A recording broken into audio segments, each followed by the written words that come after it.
Hi everyone, thanks for watching today.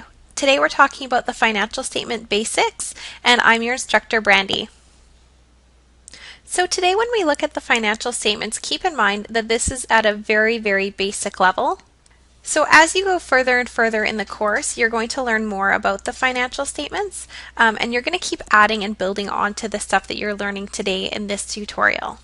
The financial statements that we look at today are also going to be for a sole proprietor. In financial accounting, we have four financial statements. We have the income statement, we have the statement of owner's equity, we have the balance sheet, and we have the cash flow statement, or the statement of cash flows.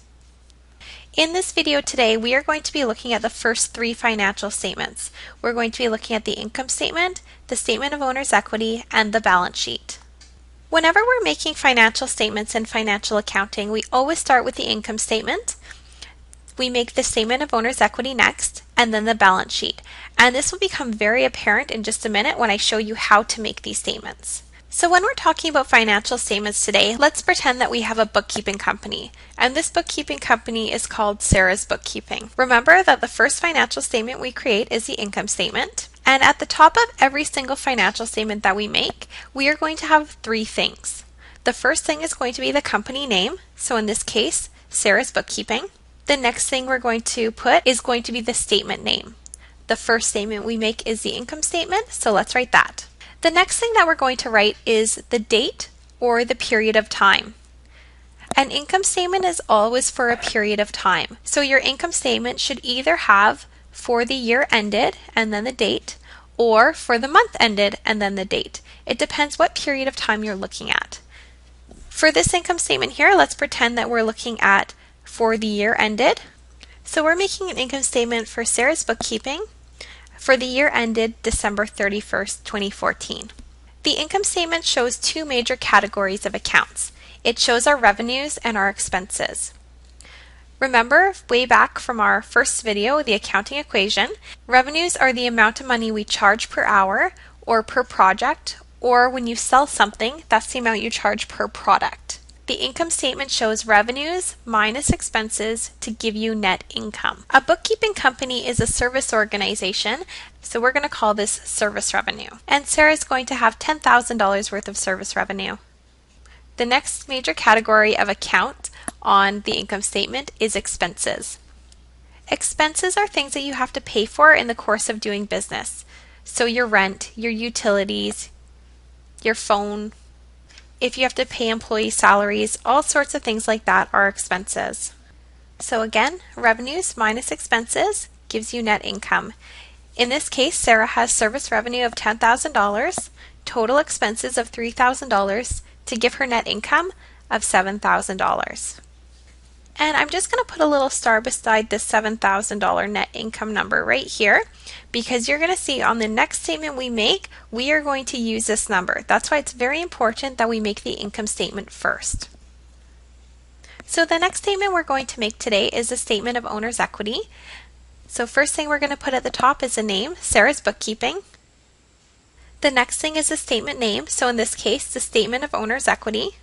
And the third thing is the time period or the date. The statement of owner's equity and the income statement, their period of time should look exactly the same.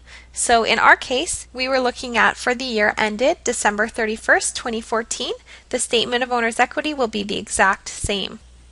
The statement of owner's equity always has the five same things. Number one, the opening balance. Number two, investment by owner. Number three, net income or loss. Number four, withdrawals by owner. Number five, the closing balance of the capital account. We always make the statement of owner's equity second, and the reason for that is because we are going to use that closing capital balance on our next statement, the balance sheet. So pay attention to that $30,000 because we are going to use it on the balance sheet next. The next statement we're going to make is the balance sheet. Remember, at the top of financial statement, there's always the same three things. The company's name, the statement name, in this case it's the balance sheet, and the third thing is the date. Notice that we don't put for the period ended.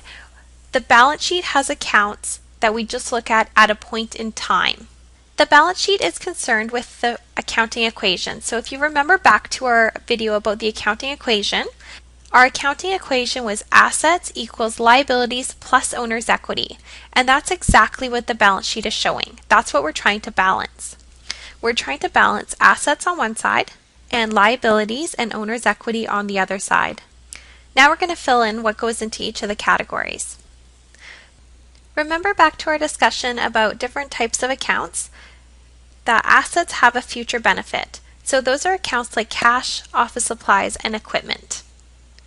And we're going to total up our total assets at the bottom to show how much assets we have. Liabilities are things that we owe to outsiders of the company. So accounts like accounts payable, notes payable, debt to bank, and so on. And since we only have one account in liabilities, we don't need to do a total. Then for our owner's equity section, we're going to go back and remember that number that we had for closing capital balance on December 31st. And remember back that was $30,000. And what we're going to put is the owner's name, so Sarah B, capital, and we're going to write the amount. Now we're going to take the total of liabilities and owner's equity and check, does it match total assets? And if these two match, total assets equals total liabilities and owner's equity, that means your accounting equation works and your balance sheet works. You are now allowed to do a happy dance. So now you should be able to create a simple income statement, statement of owner's equity, and a balance sheet. Thanks for watching, everyone. We'll see you next time.